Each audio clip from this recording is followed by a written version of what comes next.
ये ध्यान रहो बिल्कुल। a1x बात नहीं, b1y plus c1z equal to d1।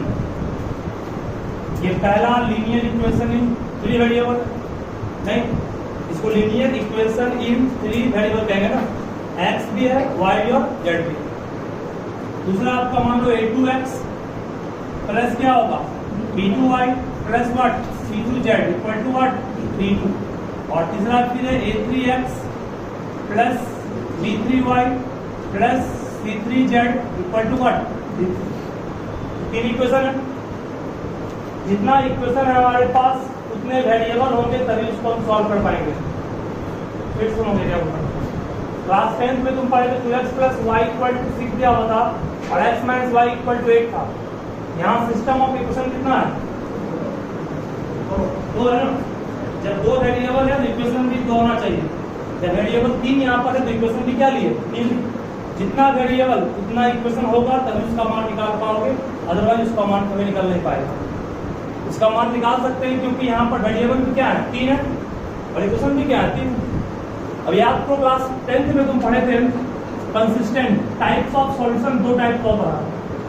Types of solution में एक था कंसिस्टेंट और एक था इनकंसिस्टेंट। ये क्या होता है? कंसिस्टेंट सिस्टम ऑफ इक्वेशन और एक होता है इनकंसिस्टेंट सिस्टम ऑफ इक्वेशन। पढ़े हो कि नहीं? कंसिस्टेंट का मतलब होता है एटलीस्ट, इसमें या तो यूनिक सॉल्यूशन होता है या यूनिक सॉल्यूशन या फिर क्या इनफाइनाइटली मेनी सॉल्यूशन। ये दो टाइप का सॉल्यूशन आया कंसिस्टेंट में और इसका मतलब क्या होता है नो सॉल्यूशन। क्लास 10th में आप पढ़े थे यूनिक वाले में ग्राफ आपस में एक पॉइंट पर कट करता था, क्योंकि ये भी एक इक्वेशन ग्राफ है, ये दूसरे इक्वेशन ग्राफ था, दोनों पर एक पॉइंट पर कटा तो यूनिक सॉल्यूशन। दोनों लाइन आपस में क्या कर गया कोइंसाइड कर गया तो वो क्या हो गया आपका इनफाइनाइटली मेनी। और इस वाले में क्या था आपस में वो क्या होगा पैरेलल। ठीक है, यहाँ कॉमन पॉइंट से देखिए ना, कॉमन पॉइंट जब एक आया, जब कॉमन पॉइंट यहाँ एक आया तो री कराएगा इसको, जब कॉमन पॉइंट यहाँ बहुत सारा आया तो क्या करेगा इसको इनफाइनाइटली मेनी। यहाँ पर होगा नो सॉल्यूशन। ठीक है, देखिए फर्स्ट सिस्टम ऑफ इक्वेशन को सॉल्व करने का तरीका था, एक सब पढ़े हो हमारे ख्याल से, एक था एलिमिनेशन, दूसरा था सब्स्टिट्यूशन, तीसरा था आपका क्रॉस मल्टीप्लिकेशन मेथड और चौथा था ग्राफिकल मेथड, है ना। इन 4 तरीके से आप लोग सॉल्व करते थे। अभी यहाँ पर 3 सिस्टम ऑफ इक्वेशन इसको सॉल्व करना है हमें मैट्रिक्स में। ठीक है, चलो चालू कैसे इसको हम सॉल्व करेंगे।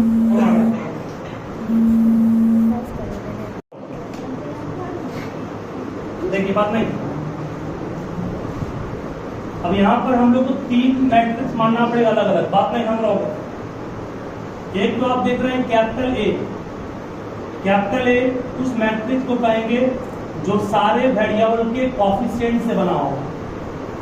A1, B1, C1, A2, B2, C2, A3, B3 और C। ठीक है, जो आपके पास 3 इक्वेशन है दिया गया, उसमें जितना वेरिएबल है उसका कोएफिशिएंट है ना, उनके कोएफिशिएंट से बने मैट्रिक्स को कैपिटल ए मानना है हमेशा फिक्स है। तो उसके बाद जो कांस्टेंट आपको दिखाई पड़ रहा है उसको मानना है B। Matrix B is the matrix formed by taking all the constant को D1, D2 और D3 है। सबके लिए वेरिएबल से बना मैट्रिक्स को x मानना है, इसमें x आ गया, y और क्या आ गया। ठीक है, ये आपको हर क्वेश्चन में करना है कि जो आपके पास 3 इक्वेशन है वो तीनों इक्वेशन में जो वेरिएबल कांस्टेंट है वेरिएबल का, उसको आप मान लीजिए मैट्रिक्स ए। जो कांस्टेंट आपका इक्वल टू के बाद होगा उसको वेक्टर भी मानना है, और जो कांस्टेंट से बन रहा है वो क्या हो गया आपका ठीक है। ठीक है, यहाँ तक आराम से कर लिए। उसके बाद फिर थोड़ा ध्यान देना, अब इस पूरे मैट्रिक्स को हम लोग क्या लिख सकते हैं, क्या लिख सकते हैं ax इक्वल टू b। गुना कीजिए तो क्या आएगा, ये इसको इसे गुना करेंगे, इसका ऑर्डर क्या है 3/3 है ना, इसका ऑर्डर क्या है 3/1, इसका और इसका वापस सेम है सेम है तो बचेगा क्या 3/1 वही ना ये ध्यान दो यहाँ पर जब मल्टीप्लाई करोगे इसको तो क्या आएगा a1x आएगा प्लस b1y आएगा प्लस c1z आएगा इक्वल टू में क्या रहेगा d1 मतलब इस पूरे मैट्रिक्स को हम लोग लिख सकते हैं बिल्कुल कितना clearly we can write ax equal to what सही है क्या कर सकते हैं कि नहीं इसको हम साफ देख रहे हैं a को x से गुना कर रहे हैं तो जो कुछ बन रहा है वो ये बन रहा है और इसको जब इसके इक्वेट करेंगे तो d1 आएगा अपना इस ax इक्वल टू b कर सकते हो x इक्वल टू क्या कहोगे x equal to a inverse b कहोगे यानी कि किसी वेरिएबल का मान निकालने के लिए आपको पहले a का इनवर्स निकालना पड़ेगा फिर इसको इनपुट से करना है b से तो अपने आप वेरिएबल का मान निकल जाएगा एग्जाम्पल लिख देंगे आपको पहले इसको लिखिए फॉर्मेट हो गया आपका प्रॉब्लम बनाने का ये फॉर्मेट प्रॉब्लम तो कैपिटल ए क्या बनेगा 2 5 3 बन गया कैपिटल बी क्या बनेगा कैपिटल बी बनेगा 1 7 कैपिटल एक्स क्या बनेगा एक्स और 5 कैपिटल बी क्या बन गया कैपिटल बी बन गया तुम्हारा 1 और यहां तक काम कर लिया आपसे चलो उसके बाद निकालना क्या एक्स इक्वल टू एक्स निकालना है ना एक्स को ए इनवर्स बी कर सकते हैं कि नहीं जस्ट कहे तो ए इनवर्स बी लिख दिया ए इनवर्स निकालने का फॉर्मूला पढ़ा चुके हैं ना बोलिए फॉर ए इनवर्स के लिए हम लोग क्या निकालना पड़ेगा पहले ए इनवर्स का फॉर्मूला पढ़ाए थे one by determinant of A into adjoint of A है ना 1/डिटरमिनेंट ऑफ ए 2/2 मैट्रिक्स है इसका डिटरमिनेंट निकालना बहुत आसान है निकालें कैसे 2 2 जा 4 माइनस कितना हो गया 15 में कितना आएगा तो determinant of A determinant of A आप कर सकते हैं सर 2 2 जा 4 माइनस 15 सॉल्व करने पे क्या आएगा माइनस 11 निकल गया फिर उसके बाद देयरफॉर कहोगे सर एडजॉइंट निकालने के लिए 1/-11 हो गए इनटू एडजॉइंट के लिए भी आपको हम पढ़ाए थे ट्रिक भी इसका और ट्रिक नहीं तो भी एक तरीका पढ़ाया था ना इसको यूज कर लीजिए वो एक्चुअल में तरीका क्या सुनोगे हर एक एलिमेंट का निकालो कोफैक्टर 2 का कोफैक्टर इसका कोफैक्टर ये कहाँ है फर्स्ट रो में फर्स्ट उठा दिए फर्स्ट कॉलम में वो बैठ गया फिर क्या बचा ये प्लेस पॉजिटिव की नेगेटिव ये प्लेस पॉजिटिव होता है फर्स्ट गेट टू आंसर 5 का पोजीशन क्या है फर्स्ट रो सेकंड कॉलम ना 1 2 1 2 क्या ऑड की इवन 1 2 इवन है ऑड है 2 1 जोड़ा है ना ऑड मींस ये नेगेटिव प्लेस है अब ये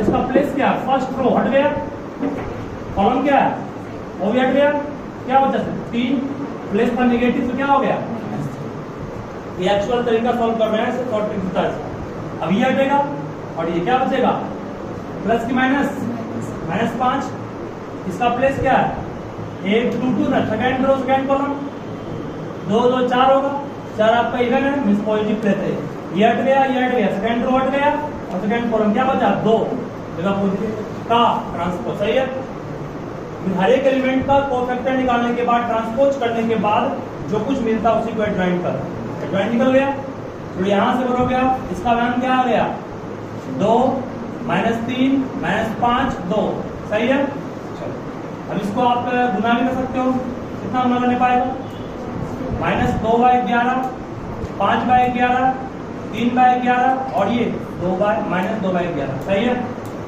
प्लस माइनस प्लस सही है ये क्या निकाले अभी ए इनवर्स निकालना क्या हमको है निकालना x है ना फिर थोड़ा आंसर की ओर पहुंच रहे हैं x equal to A inverse b था तो ए इनवर्स का मान क्या मिला हम लोग को ए इनवर्स का मान मिला है -2/11 फिर 5/11 फिर क्या है 3/11 उसके बाद क्या है -2/11 और b का मान क्या है 1 और पुट कर दिए अब क्या इसका ऑर्डर क्या है 2/2 इसका ऑर्डर क्या है 2/1 क्या गुना पॉसिबल करना है इसका कॉलम इसके रो की इक्वल है ना गुना पॉसिबल है गुना कीजिए इसको फर्स्ट में गुना करने के बाद क्या मिलेगा गुना करने के बाद मिलेगा 2/1 2 रो होगा कॉलम एक ही होगा तो इसको इससे करते हैं ना -2/1 ये फर्स्ट रो है गुना होगा फर्स्ट कॉलम से -2/1 को गुना 1 से करेंगे कितना आएगा -2/11 प्लस की माइनस प्लस फिर इसको इसे करेंगे कितना आएगा 7 बचे 35/1 कम हो गया खत्म इसका अब इसको करना है इससे कितना आएगा 3/11 माइनस कितना, प्लस था ना, प्लस फिर ब्रैकेट लेंगे, माइनस कितना आएगा 14/, इनमें दिक्कत नहीं यहाँ तक है। चलो अब इसको सॉल्व करो, कितना आएगा, एलसीएम में 11 होगा, 35 में 2 गया, 33/11 कितना आएगा, सही है, एलसीएम में 11 हुआ, -2 + 35 33, 33/11 3, इसको सॉल्व करो कितना आएगा, -1 नहीं आएगा, सॉल्व करो कैसे नहीं ना, एलसीएम में सॉल्व करना है। बोलो एक्स किसको माने थे भाई, एक्स किसको माने थे आप, एक्स माने थे एक्स और इन एक्स को कैपिटल एक्स है ये, एक्स और एक्स वाई, तो एक्स का मान कितना आ गया, एयरपोर्ट का तो एक्स का मान हो गया 3, वाई का मान क्या हो गया। यही तरीका है मैट्रिक्स से किसी इक्वेशन को सॉल्व करना। ये फॉर्मूला आपका याद होना चाहिए, उसके बाद तरीका सब पढ़ा हुआ है, उसको अच्छे से नोट कीजिएगा, उसको पोच करना नहीं रहता, इतना ही रहता। तो भी ये सॉल्व होता कैसे जानते हो ना, यहाँ पर जाते 0 वाई मान सकते हैं, ठीक है, ऐसा क्वेश्चन मिल सकता है बहुत सारे क्वेश्चन में, जो करना पड़ेगा वही, जो वेरिएबल नहीं है उसको क्या मान लोगे, बाकी सब में है तो वैसे नहीं, सब में नहीं, सब में मान लोगे।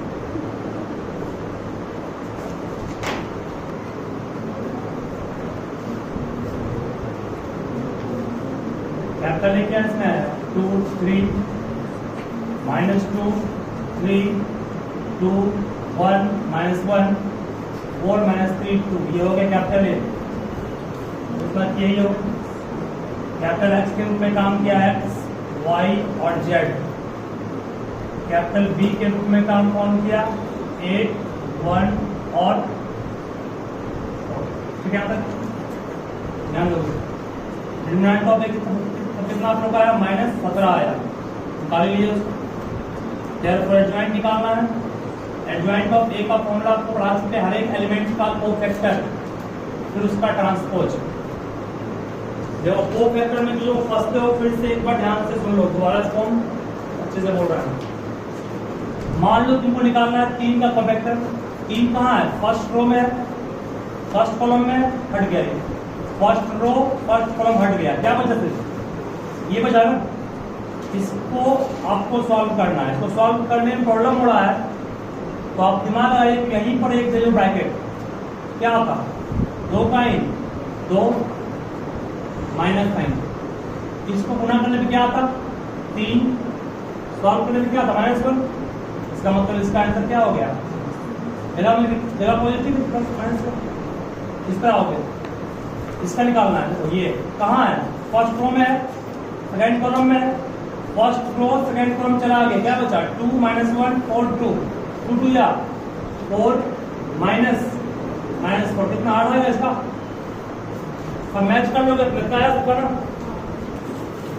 फिर इसका निकालना है, कहाँ है ये, फर्स्ट रो में है, थर्ड कॉलम में, फर्स्ट रो थर्ड कॉलम चला गया, ये बचा, इसको सॉल्व हो क्या आएगा -6 और फिर क्या -4 कितना आएगा -10, दिखा गया। फिर इसका निकालना है, ये हट गया, ये हट गया, ये और ये बचा, 2 × -2 कितना हो गया -4 -9 कितना आ गया 5 बचेगा, जगह निगेटिव है ना, यहाँ -5 हो गया, तो बढ़ लेंगे तरह से। फिर एक का निकालेंगे, फर्स्ट रो सेकेंड कॉलम गया, 6 में 12 गया -6, ये हट गया, फिर -9 + 8 -1 जगह है नेगेटिव, +1 हो गया, ये इस पे आएंगे, ये और ये हट गया, 2 में 3 गया -1,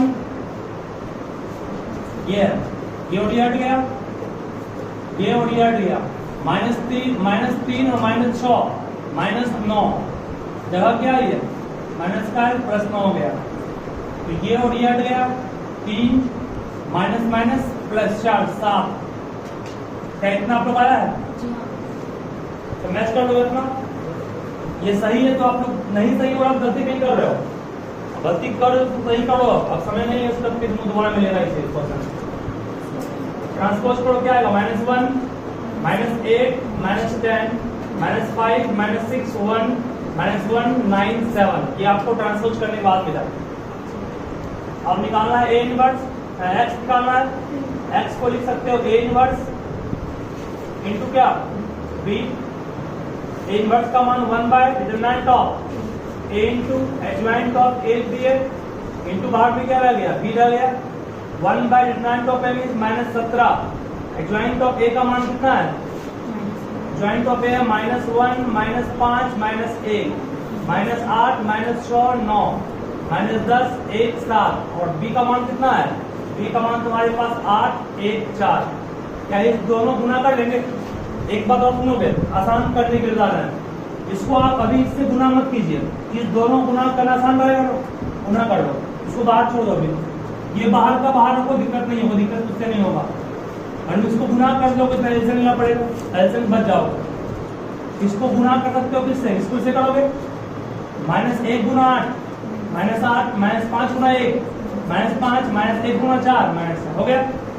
सेकेंड रो को से करोगे -8 गुना 8 -64 -100 प्लस कितना 36, फिर क्या आएगा -80 प्लस 1 प्लस 28, सॉल्व करो कितना आएगा आगे -1 बस 17, 8 5 13 4 17, 36 में 6 गया 30 -34, ये कितना आएगा -51।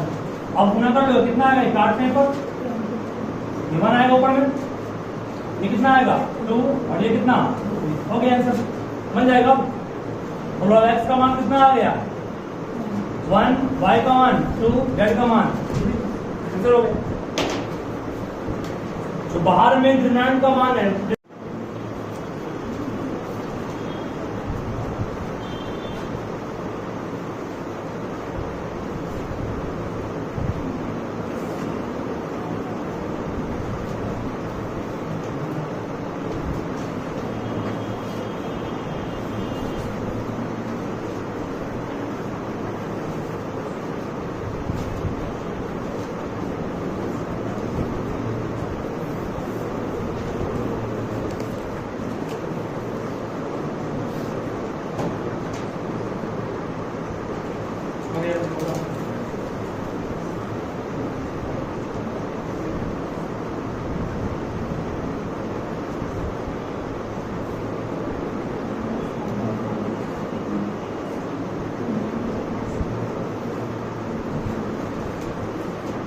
तो सॉल्व नहीं करना, बस समझाने दे रहे हैं आपको।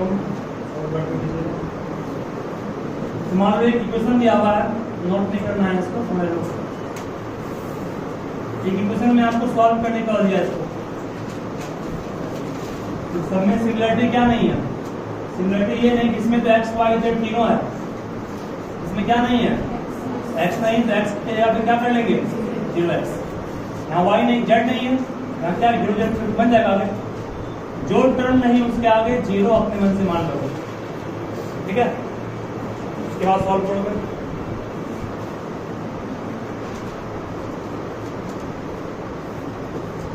अब एक वर्ड प्रॉब्लम है, बुक के पास है एनसीईआरटी का, बुक लेकर आया कीजिए।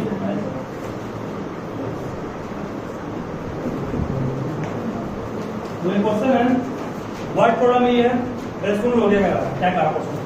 सम ऑफ 3 नंबर से 6, 3 नंबर है, नंबर आपके पास कितने हैं 3 है, number first, number second, number third, 3 number मान लें क्या x y और z। Sum of 3 number is 6, मतलब क्या हो गया x plus y plus z equal to 6।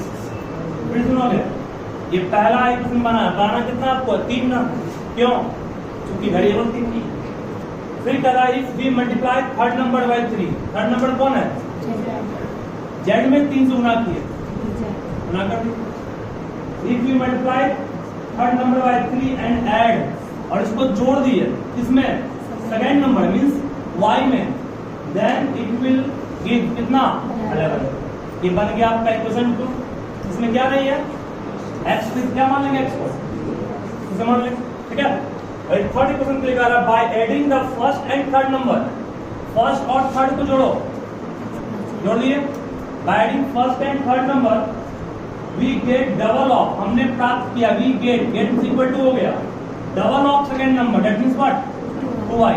Arrange कर लेंगे इसको, x minus 2y plus z equal to 0, इसको माने फर्स्ट प्लस इसको माने सेकंड, क्या मान लेंगे, सॉल्व कर लेंगे, बन जाएगा, ठीक है।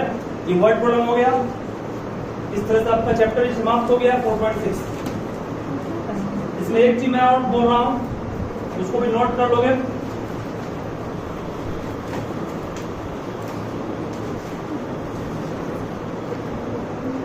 देखो फर्स्ट चीज,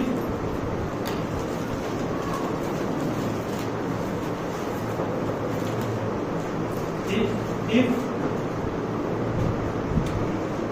A is non-singular, then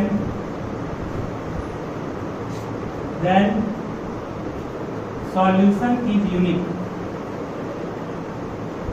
If A is non-singular, then solution is unique. ठीक है, यूनिक का कंडीशन है। क्लास 10th में आप पढ़े थे, यूनिट का कंडीशन था A1/A2 is not equal to, क्या है ना, यहाँ पर ये कंडीशन। अगर determinant of A not equal to 0 आया तो समझ जाना सॉल्यूशन क्या है, यूनिक है, दैट मींस कंसिस्टेंट है। यूनिक को कहें कंसिस्टेंट है। और अगर केस 2 है, फिर अगर डिटरमिनेंट ऑफ A 0 आ गया तो दो संभावनाएं इसकी है, ठीक है। अगर डिटरमिनेंट ऑफ A 0 आया तो कह रहा है कि हमें निकालना पड़ेगा उसके दो केस, एक adjoint of A into B is not equal to 0 और दूसरा adjoint of A into B equal to 0। मतलब अगर डिटरमिनेंट ऑफ A 0 आ गया तो इसको हम लोग क्या कहते हैं, सिंगुलर कहेंगे ना। वो आपका सॉल्यूशन इनकंसिस्टेंट भी हो सकता है और दोनों हो सकता है। ये वाला केस जो आप देख रहे हैं, ये है कंसिस्टेंट वाला केस, जिसमें कि सॉल्यूशन की संख्या क्या होगी, इनफाइनाइटली मेनी। क्योंकि आपको हम कहे 3 टाइप का होगा सॉल्यूशन, एक यूनिक होगा, उसका ये हो गया। इनफाइनाइटली मेनी का कंडीशन क्या है, ये भी होना चाहिए और ये भी। अगर ये आया तो दो संभावना है, ये आएगा जब भी समझ जाना कि सॉल्यूशन नो भी हो सकता है और इनफाइनाइटली मेनी हो सकता है। इस वाले में क्या होगा, इस वाले में कहेंगे नो सॉल्यूशन, ठीक है। मतलब अगर डिटरमिनेंट ऑफ A 0 आ गया समझ जाना या तो उसका सॉल्यूशन होगा ही नहीं एक भी, मतलब ग्राफ क्या होगा, पैरेलल, या फिर ग्राफ क्या हो सकता है, कोइंसाइड कर जाए, मतलब इनफाइनाइटली क्या हो जाएगा। और इस वाले केस में हमेशा क्या होगा, यूनिक, एक पॉइंट पर ही कटेगा, ठीक है। इसको याद रखिए अच्छे से। हालांकि इसका कोई इंपोर्टेंस नहीं है, फिर भी ऑब्जेक्टिव में पूछ सकता है ये।